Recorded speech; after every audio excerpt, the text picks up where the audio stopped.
मोहतरम सामईन, आज मैं आपको एक ऐसे शख्स की कहानी सुनाने जा रहा हूं जिसने दुनिया को दिखाया कि सच और अदम तशद्दुद की ताकत कितनी अजीम हो सकती है। ये है महात्मा गांधी का सफ़र, एक आम आदमी से लेकर बाबाए कौम बनने तक का। मोहनदास करमचंद गांधी 2 अक्टूबर 1869 को पोरबंदर में पैदा हुए। एक मुतवस्सित तबके के घर में जन्म लेने वाला ये बच्चा कौन जानता था कि आगे चलकर तारीख बदल देगा। बचपन में वो शर्मीला और डरपोक था, लेकिन उसके दिल में सच की मोहब्बत थी। जब वो सिर्फ 13 साल का था तो उसकी शादी कस्तूरबा से हो गई। ये शादी उस वक्त के रिवाज के मुताबिक थी, लेकिन कस्तूरबा ने आगे चलकर गांधी जी की हर जद्दोजहद में उनका साथ दिया। इंग्लैंड में कानून की तालीम हासिल करने के बाद गांधी जी ने वकालत शुरू की, लेकिन असल तब्दीली उस वक्त आई जब वो 1893 में जनूबी अफ्रीका गए।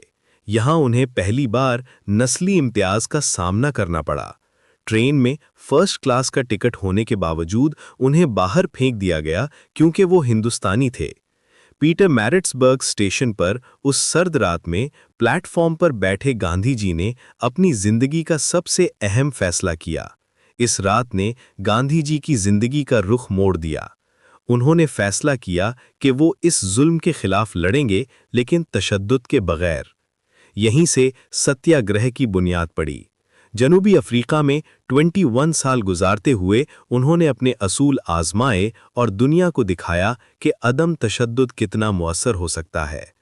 यहाँ उन्होंने हिंदुस्तानी मजदूरों और ताजरों के हुकूक के लिए कई तहरीकें चलाईं। 1915 में जब वो हिंदुस्तान वापस आए तो यहाँ अंग्रेजी हुकूमत का जुल्म उरूज पर था।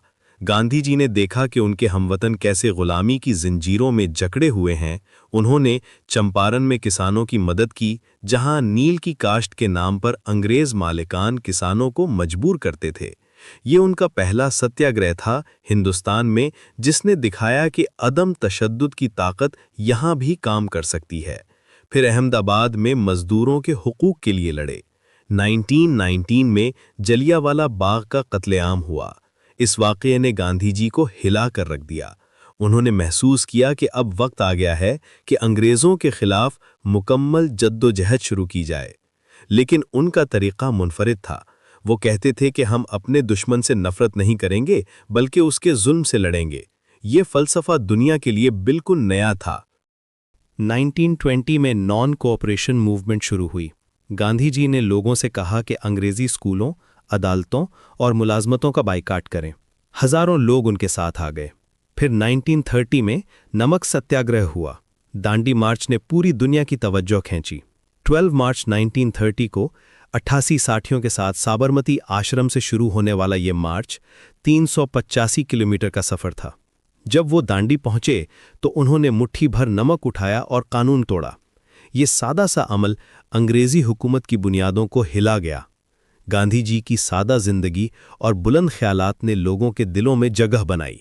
वो खादी पहनते, चरखा काटते और सादा खाना खाते।